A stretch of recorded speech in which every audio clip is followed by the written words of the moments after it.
Alright, so today we're going to be making another batch of arrows for one of my buddies. We'll be building with the VAP SS arrow shaft. These are the 4mm arrows that Victory makes. These are the 250 spine V1s. They're the SS submodel, so they have some stainless steel in them. And this is my first time building with steel arrows or any type of metal jacket arrows, but hopefully nothing should go too wrong. I don't see why anything would, but everything goes wrong for me. We'll see what we're doing. We're gonna just match one of these arrows that he gave me. It's just a standard Victory fletched arrow, and we're gonna throw some white and blue Bohning blazers on it with some wraps and some black 50 grain outserts. So hopefully we can get these as close to this arrow as we can, because this is the arrow that he's got dialed for his bow, so hopefully he won't have to adjust anything too much. We've also got a package from Be Real Custom. This is just some insert iron, because in all my recent arrow builds, and even in the one that I posted, I was using like Gorilla Glue. And this stuff's made for actual arrow building, to bond to the carbon and stuff, and it won't expand like the Gorilla Glue, so it should get rid of any inconsistencies with that. I've been wanting to try this, but I couldn't really find it anywhere, and then I just ordered some. And then we're also going to try, for these arrows, some standard laser bond made by Bohning. The reason I'm going to try this is mainly because I ran out of my other glue, but I've noticed with any glues with the primer pins, they work good if you're putting the veins on straight carbon, but if you're putting the vein on a wrap, any of the glue with a primer pin tends to degrade faster, and it doesn't seem like it sticks as good to the wrap as it does to the carbon. But no one's really ever had an issue with these, and you don't need a primer pin for this stuff. And it's made by the same company that makes the veins, so hopefully that'll work. And then we got some Be Real bowstring wax, just because I needed more, so that's what we got. I wonder if it smells good. It smells like nothing.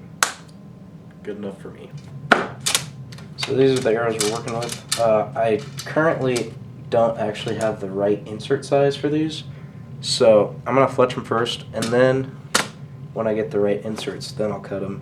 He's going to have some white nocks with these, so he's not going to run these orange ones, which I think will look better with this teal and white look. We won't truly see how they look till they're done, so we'll get started.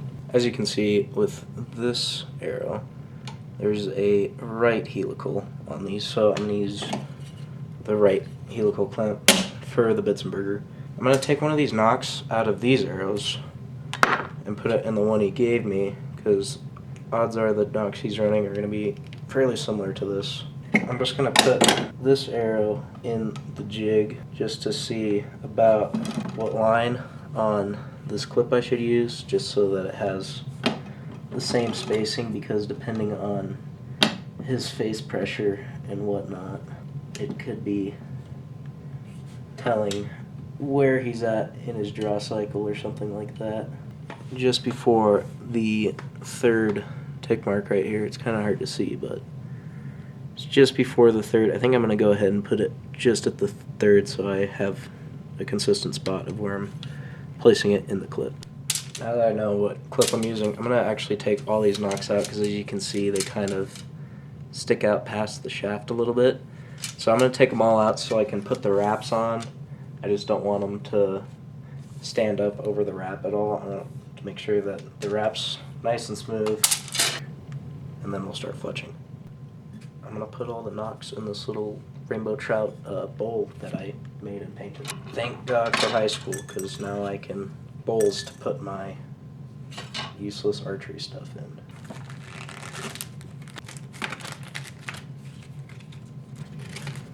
Here is our little sticker sheet of wraps. Bohning does a really nice job of throwing in an extra one in case you mess one up. And then they also give you this little tiny one you can put on a pen, or I don't know. I just throw them all away, so it really doesn't matter. So I always put the Bohning logo with these wraps on the back of the arrow, with the arrow going like this way, like that, because when you have one of these veins, the logo is facing the same way.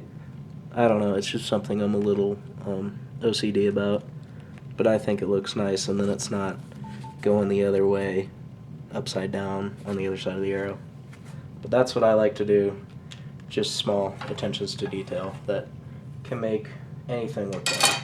So now I'm going to take this little wrap here, and I'm going to make sure everything going this way is out of my way so nothing hits the arrow as I'm rolling it. I'm going to put the logo on the back side. I'm going to lay it flat without trying to touch as much of the sticky stuff as possible. And what you're going to do is you're going to take your arrow, look straight over the top of it until you have it as close to the back of the shaft as you can, and even spacing between the shaft and the edge of the sticker. And then you're gonna roll over it. When it comes back to you like this, I like to just run my finger over the crease, make sure it's flat, and then just roll it out the rest of the way. And I run my finger along the other crease that it makes, and there you have an almost perfect wrapped arrow. You can see there's just a tiny black ring on the back, but it keeps you from having to trim it, and it's hardly noticeable, so good enough for me. Another thing that some people like to do is they like to put a fletching right on this crease right here just to make sure the wrap stays down. Honestly, with these single color wraps that Bohning makes, they all stick really good. Some of the ones with like print on them, like all the designs and stuff, those ones don't seem to stick as good for some reason. But I've never had a problem with the solid color ones, so I'm not too worried about it. I'm gonna go through, do the rest of this dozen off camera because it's just boring and simple work. Alright, so we just got all these arrows wrapped, looking pretty fly. Now I'm gonna reinstall all the knucks, and then we're gonna start putting the vanes on. So for this build, we're going to do 2 blue veins and 1 white vein as the off-color vein. Honestly, I kind of like the way these arrows look with the blue wrap and the orange knock. It's kind of got some like Miami sport team vibes going on. Not a bad look. Honestly, if there's a blaze orange fletching on these, I think these would look pretty dope. Then just sorting all these veins into little piles, just to make sure that I don't accidentally like put 2 white veins on an arrow. Alright, so we got our first arrow in the jig now. I'm going to crack open this blazer bond. Looks like there's nothing else to take off. One thing I got to do real quick is adjust the clamp because I've been fletching all left helical fletches lately. So I do have to adjust this a little bit for the right helical. There we go. Gotta remember to put this in the 3rd notch on the clamp right here. I usually put all mine on the 2nd one, but in case he's got something going on with face pressure and a fletching, I don't want to mess that up too much. Right off the bat, something I already noticed with this Bohning glue, it's not really anything to do with the glue, more the bottle, is that the nozzle on the AAE glue that I usually use is a lot more fine and precise, and that one's really big, to be honest, and it kind of is in the way. I feel like it puts a lot of unnecessary glue on the fletching, and it spews out a little bit more than it does with the other bottle, and it's kind of making a little bit of a mess, and that's the first fletching I've done with it, but we'll see how it runs on actual testing.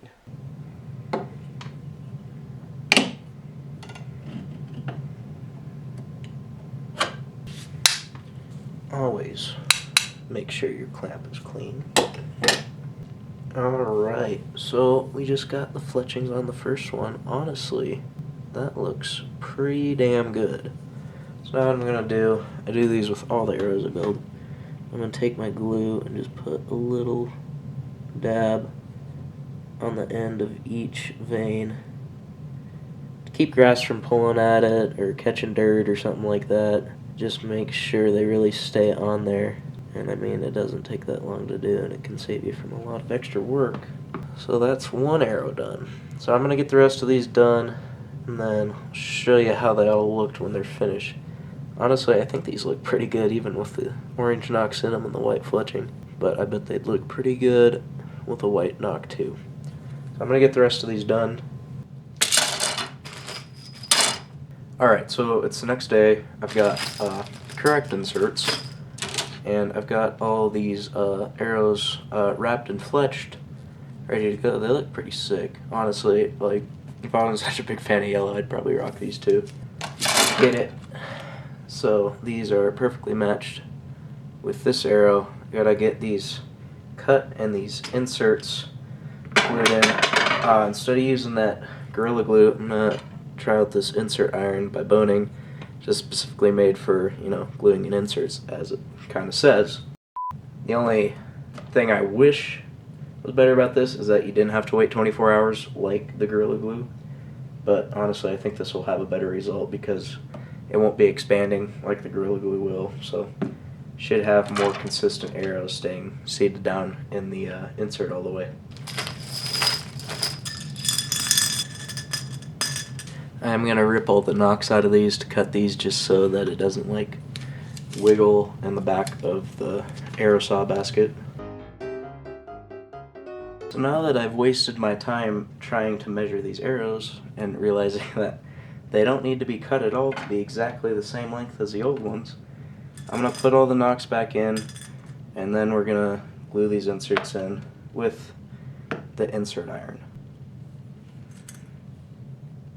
Now, since these are the final times I'm going to put these knocks in, I'm going to line them up as good as I can with the off-color fletching, so that when you knock it in the string, your off-color straight up. I'm pretty sure that's how he shoots, unless he shoots it sideways like this. If that's the case, he can just turn them himself. It's not that hard. Alright, all the knocks are back in, so now I'm going to start gluing the inserts. And there's already some coming out. What a mess. That's what too much pressure will do. So what they recommend for these and doing the insert iron is to put a drop on each side of your insert, maybe a little more than that. Just put a nice little drop on each side of your insert like that. And then what you do when you insert these is you get it over the tip and you rotate it as you insert it all the way in. There'll be a little air pressure right there. You want to make sure get all of that out. You can take like a paper towel or a Kleenex and then just wipe all the extra glue off so there's not a big glob on the end. And once you do that, give it an extra push, make sure it's on there, and then set it upright so that the weight of the arrow is pushing down into the insert and making sure it's not pulling back out. I'm going to get through with the rest of these, and then I'll get a final little highlight reel when they're done. Should be good to go. But anyways, I'll get these all glued in and get you guys a final little video at the end, and that'll be that. Alright, so now I got all these arrows. I got these arrows all glued up, so I'm going to let them dry for a whole day, and then we'll get a final shot of them all lined up and looking pretty. And then they should be ready to go kill something. So here's these arrows kind of finalized here. I will say on camera these do look a little more blue. On the naked eye they kind of look green more, but I think they look pretty sick even with the wrong colored knocks. These knocks are going to be black, but I don't have them yet, so I'll just let him do that. But honestly, I think these turned out really good, and I'm really happy with the way they looked. So hope you guys liked the video. See you later.